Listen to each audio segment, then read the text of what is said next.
boy, oh boy, oh boy.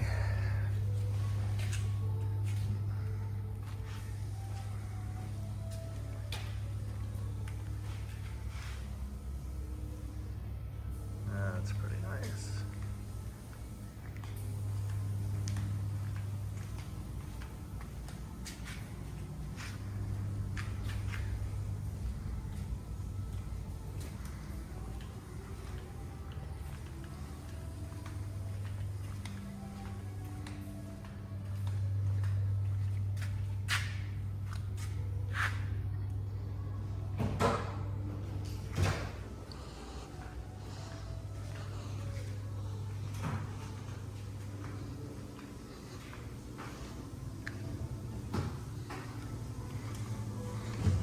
How tight it is against the trailer. Like it's only 6 inches up off the trailer.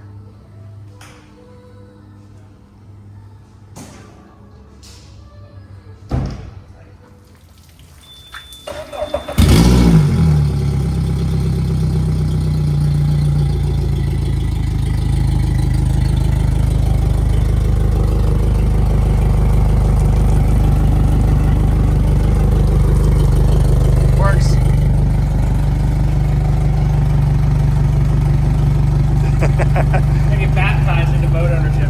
Yes.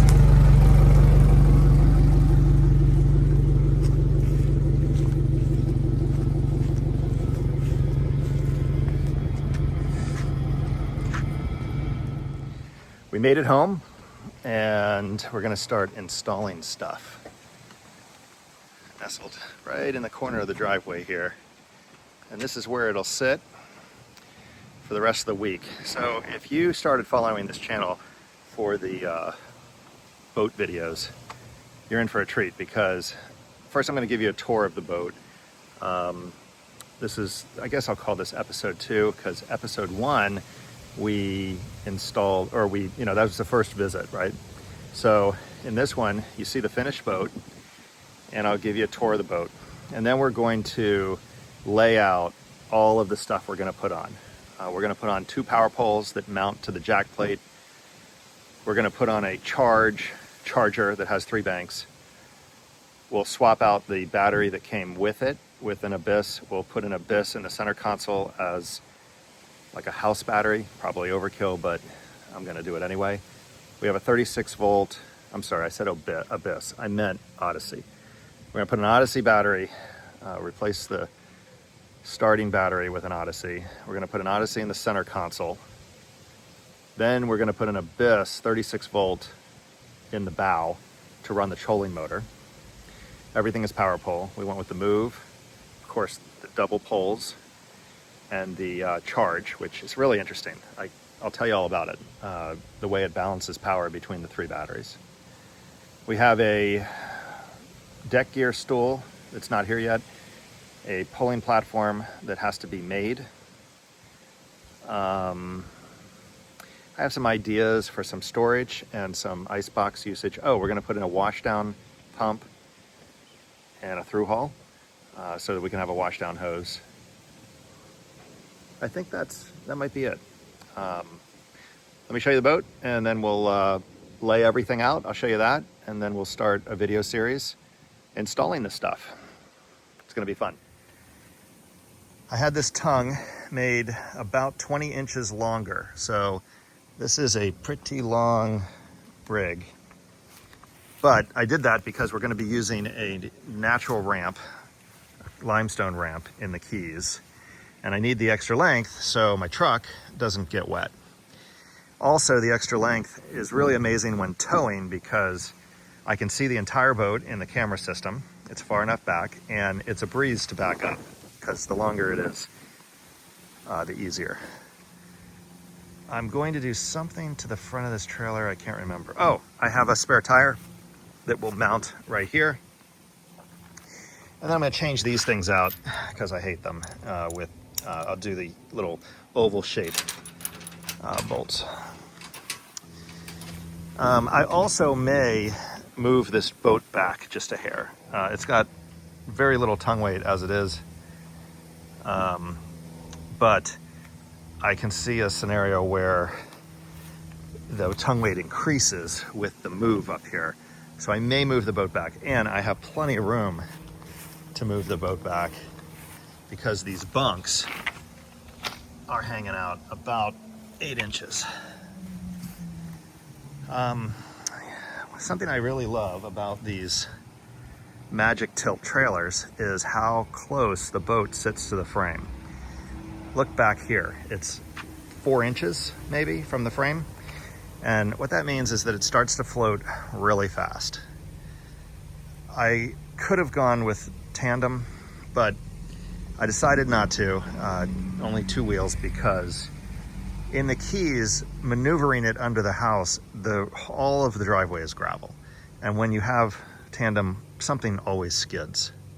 So although 4 tires would have been better for the travel, it's an overkill, and 2 tires will be a breeze to maneuver around in gravel without ripping up the gravel. I think that's it about the trailer. I have a trailer lock for it, but you know, it's LED. It's over delivered on the trailer. Something neat about these also is the wire chase runs right through. You know, it has a wire channel and everything is welded. Nothing, if you look down there, is bolted. It's got kind of a texture. If you saw the Wave Runner video, I'm going to extend the Wave Runner trailer tongue. So if you want to, that's another reason to subscribe. I'll videotape that. We need to make that longer because the truck got wet last time. All right, let me give you a tour. So if you saw episode 1, you saw the drawing of this, and it came out exactly right. Exactly. This is tilt. So use my foot, but I can tilt. You can tilt this right like that all the way. It's like a ball. There's no fill here. The fill is up here for the hydraulic steering fluid. Put this back. Garmin GPS is going to go right here. It takes up the entire space. It looks like it was actually made for it. It's incredible. Trim tabs right up here, came out perfect. If you're full throttle, you can actually reach them with your hands. If you're standing, you don't need to bend over. Fuel gauge, multi-gauge, jack plate, and this rather large Suzuki kill switch and ignition. If I thought ahead, I probably would have had this mounted over here, like right here, because if this was offset, it might have given me enough room to put a VHF right here. But we're going to use the Garmin in loop or in reach, I don't know, whatever you call it. We're going to use that Garmin if we go offshore. So I have no intention of installing a GPS. I mean VHF. The door for this is here. I haven't cut it yet. I had to order it. I actually had to have it custom made because I had the builder mount this as high as they could. And then I had the company that made me the door. And wait until you see it. It's a slide out door. It's excellent. It's the best door in my opinion. It's black starboard, so it's going to match everything. And it literally goes from right about here all the way down to the top of this thing that is molded in there to let water out. Baycraft put white silicone here and clear silicone here. I think that was pretty clever. I think it looks nice. If you saw my 18, it's all white. I think that looks nice too, so I don't really have a firm opinion one way or the other. And the only other thing I plan to do here is put a little black piece of starboard right across here, about 1/2 inch rounded, because this will make a good spot to stick cell phones and just various things so they don't slide off. And there'll be a windshield here that I'll make at some point. I've got black rod holders that go on the side. They hold 3. At some point we'll put a stereo on here. I'm putting a house battery in here, which will run the GPS and the stereo and whatever else I decide to hook up to it. Everything else will run off the starting battery, which is back here. One of the reasons also that I putting a house battery there is Odyssey makes a compact little, it's a size 24, but it's shorter. It's just going to be perfect. So there's how these turned out. This will hold about 5 rods easily, 1 on the bottom and then 2 and 2. It's got gigantic tubes back in here, 3-inch tubes. And we only did this on one side to save some space, but that's how that works. Over here, gigantic, it's actually upside down. And it goes all the way in, and just various things we can store in there. This one I have some ideas for. So this is actually another Livewell. We had it done in blue, and the seat, the way the seat is attached, I'm a little bit, if I did it over again, I would not have these snaps here. I wish I said something. If the seat only was on the top and the snaps were here, that's how the other one is, then you could, well, actually you couldn't access it anyway because, well, yeah, you would turn this and leave it open, I guess, and pull it up from the side. That's what you would do if you were using this all the time. This is insulated, so it would actually make a great cooler. And what Baycraft is doing now is they're just putting a valve right here. So if you can see that, I can't tell how clear that is because it's so bright out. But if you turn that valve off, this well will not fill up, and you'll only be filling that one. Vice versa, if you shut that one off and if you have them both on, they'll both fill at a slower rate. But that's how that's designed. I think it's fine.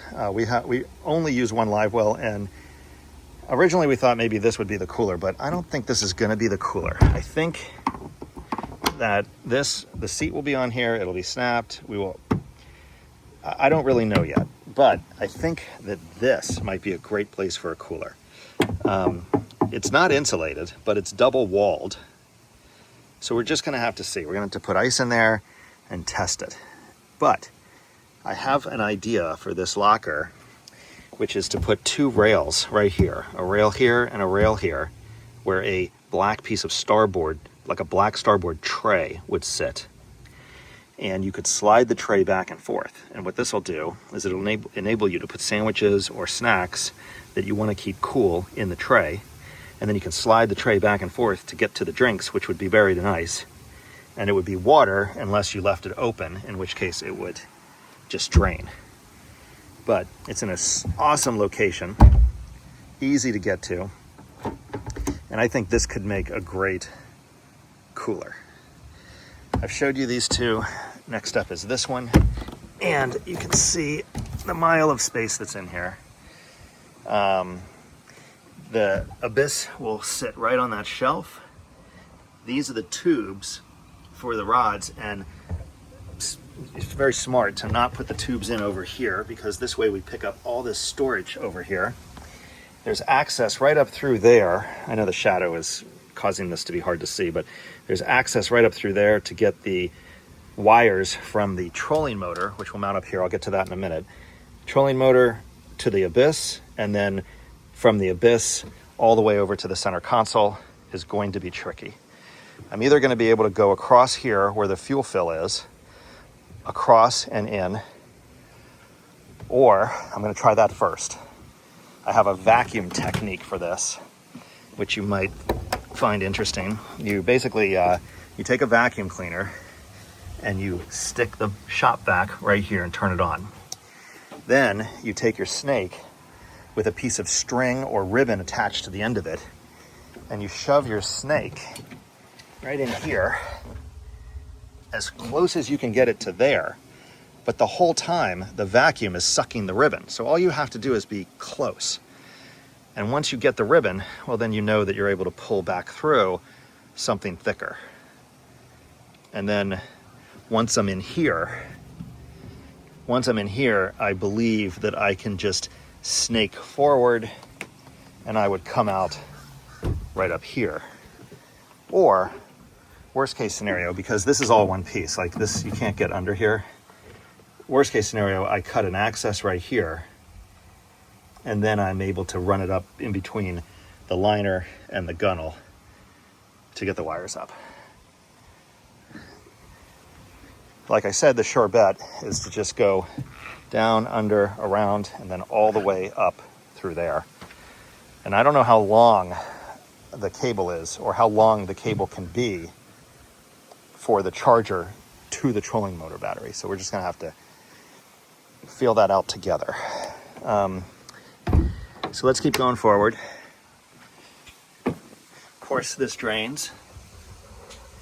Everything drains. Drains into the bilge, runs under the fuel tank. Pretty good system. This is the anchor locker, and there's plenty of access right up under here. Oops, did I screw up? Nope. Right up under here. I don't know how good you can see. I'm just shoving my phone in there. I'll look at that later. But the trolling motor will sit right here on an angle. It'll be positioned so that the head doesn't hang off the side. And then right here, let me get out of the sun. Woo, shit. Right here, I'm gonna put my foot pedals so I can make the power poles go up and down if somebody else in the boat has the lanyard around their neck. Fuel fill is right here. It's the pop-up kind. Pretty cool, no tool. I dig it. Under here, I don't think I showed you this, but here's where your access is. And there's your wires, there's your drainage. And I'm gonna mount that Abyss. I mean, I keep calling it that. I'm gonna mount that Odyssey right there. Under here, so I don't have the seat on, but there's a seat that goes from here to here. And here's where the backrest fits in. And under here is another storage, which is going to be a little bit of a pain to get to because the cushion is right on top. So this will likely be one of two things. It'll either be a place that we store fish on ice that are definitely gonna die. We're not gonna release them. So that might be a great place for that. I'd like to say we catch enough fish that getting into the area under the seat will be annoying, but that's to be seen. So we would head out and we would fill that with ice. We would fill this with ice, and we might be good to go. If I had the insight that I wanted that to be a cooler, I would have had that all insulated. But it's really the lid that is where the most of, that's why a Yeti is just such a big deal, because the lid is where most of the heat comes through or the cold gets out. But anyway, it is what it is. We'll figure that out at some point. This is the center Livewell. And, you know, it's a good size. Be easy to put the net in there. I did get a couple of stacks so that I find that if you put a stack in, the overflow and the stack is really the ticket to allow enough water. And I'm just realizing that because this is so close to the hull, the plug is the plug is on the side. It's not on the bottom.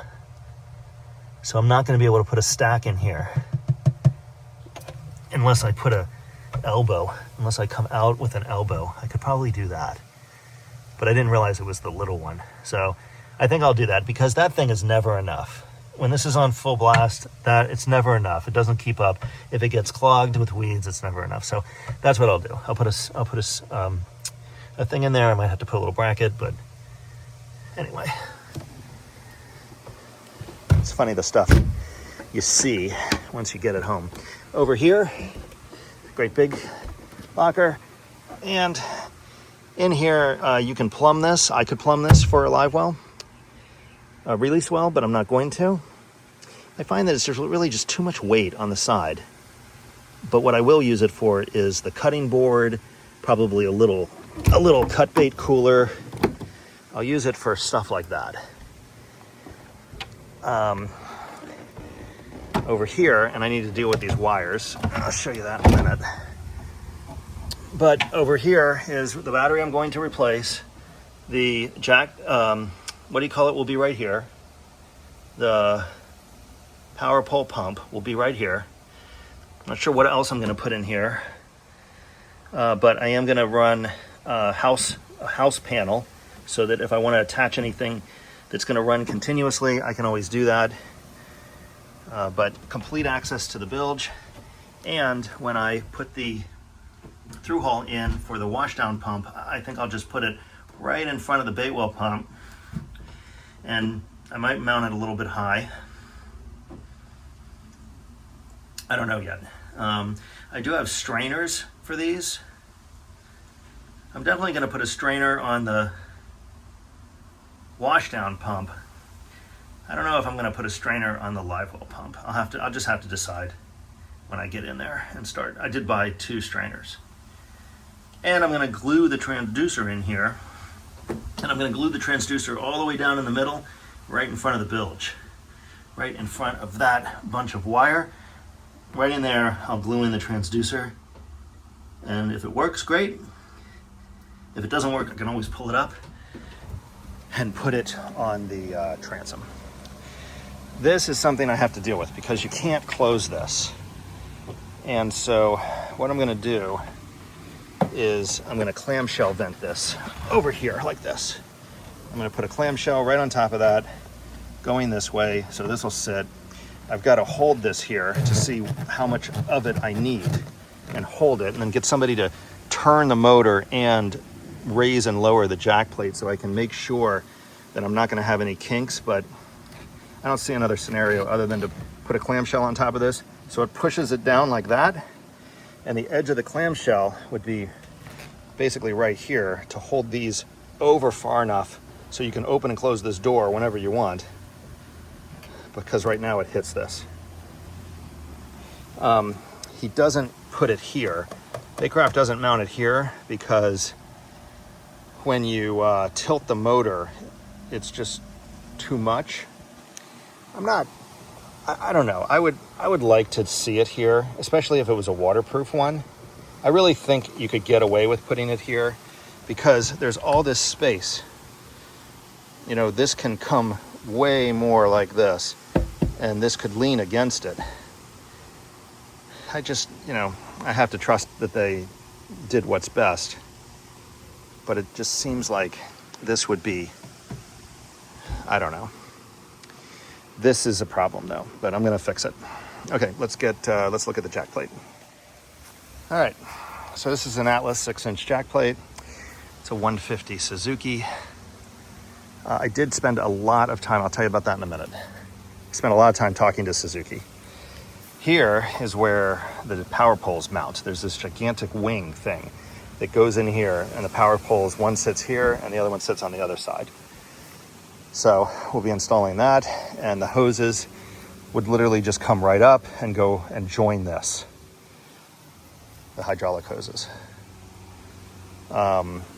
Not going to put a transom transducer down here. I'm going to leave it in the, glued in. I'm going to hope that works. But that's it. I'm going to put either here or there, probably over there. I haven't decided, but the thing for the hose goes right in here because the coil hose lays in here, the washdown hose. I haven't seen this on many boats other than my own, but it's fantastic. It just lays here, doesn't get in the way of anything, doesn't fly out, and when you need it, you just switch the dash, and it'll stretch all the way to the bow. I do this on my flats boat. If you watched my 18.5, Baycraft 18.5 flats edition video, you saw this. It's awesome. So, coil hose will live there. I actually found one that's this color. So, that might, we'll see. But they don't last forever, so black would be better. But I couldn't find black. Anyway, let's talk about the motor. So I The sun is, I know it's kind of not a great, the lighting sucks, but so I struggled over this motor. The builder wanted to put a 150 on it, and I wanted a 200, and they really kind of gave me a hard time. They said 150 is plenty. If I put a 200 on it, they would have had to put extra glass in. And their position, they were adamant that you don't get any difference in power. So I called Suzuki, and I'm in the industry, so I'm not only able to just call Suzuki. There are people that work with us that I can talk to inside Suzuki and just get the real facts. This is the same motor as the 200. The 150 and the 200 are identical blocks. The difference is the 200 is tuned up. This is tuned down. The 200 can achieve higher RPM, but the torque curve is identical, like identical. So between 2,000 and, I don't know, 4,000 RPM, it's identical torque. So you get the same hole shot, you get the same towing capability. If you're loaded with people, everything's the same up to maybe 53, 54 miles an hour. So this boat will do 53, 54 with a 150. It'll do 56, 57 with a 200. How crazy is that? I mean, that is just the facts on how these things work between a 250 and a 150, between a 200 and a 150 on this boat. So it's also about $5,000 more for the 200. So I went with the 150. I think I'm going to be very happy. I haven't had the boat out yet, but I don't need the extra 2 or 3 miles per hour on the top end. So everybody's happy, and we ended up with a 150. So that's that story. We have plans for the boat name right here, actually.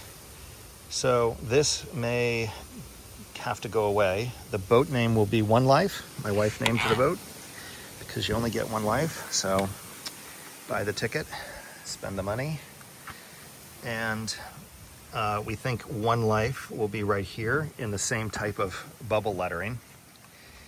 And then I don't have the registration yet, but the registration will probably go right about here in the same exact bubble, lettering. They will match. The name will probably be 7-inch or 8-inch, and the registration will be the standard 3-inch. So that is the plan. Next up, I will post a video of everything laid out on the deck. We'll put the power poles, we'll put the charge, we'll put the GPS, we'll put the trolling motor, we'll put the pedals, we'll put the abyss. Everything that I've bought, we will lay on the deck, and that will be the beginning of episode 3. So stay tuned.